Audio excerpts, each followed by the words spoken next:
Malaking sunog. Isitan, Quiapo, Maynila.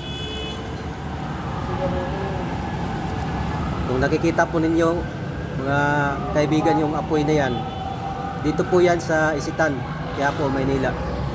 Ayan. Napakalakas po ng apoy. Sobrang nagngangalit na po ng apoy. Mga kalahating oras na po itong nasusunog. Ang ano na to, ang mall na to. Ayan. Sobrang napakalakas po ng apoy.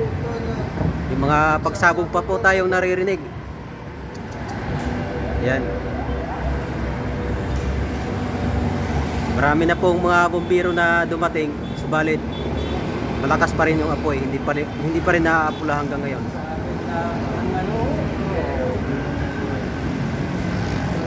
Ayan, palakas na po yung apoy. Masyadong napaka laki na ng apoy. Kung makikita ninyo sa video na talagang nagngangalit po yung apoy na yan. Nasaan yung ayun, okay pala, malinaw din pala to. Sobrang kapal po yung usok. Kung makikita ninyo. Punta na, kita sa malapitan. Grabe. Ayan. Kita nyo naman po, ayan o. Makikita po ninyo yung apoy. Talagang nangangalit po. Kita nyo po, ang lakas po ng apoy na yan. Dito lang po yan sa may Isitan, sa may Quiapo, George.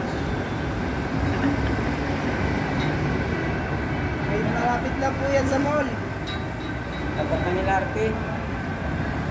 Oo. Ayan, may mga pagsabog po tayo naririnig.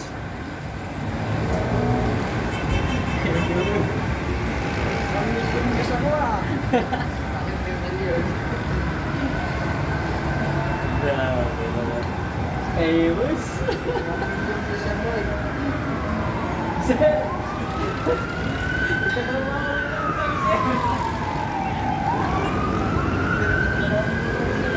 Dalawa na tawag natin, reporter at saka ano, construction boy.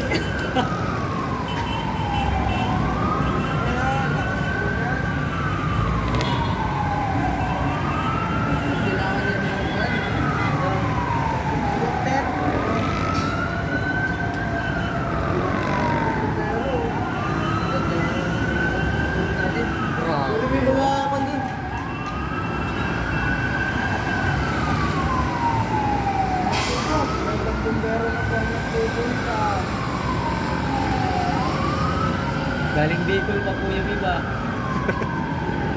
Galing Bicol. Nagtulong-tulong na po ang lahat ng bumbiro pero hanggang ngayon hindi pa po nakapula ang apoy. Ano yung taga-dabo ng bumbiro?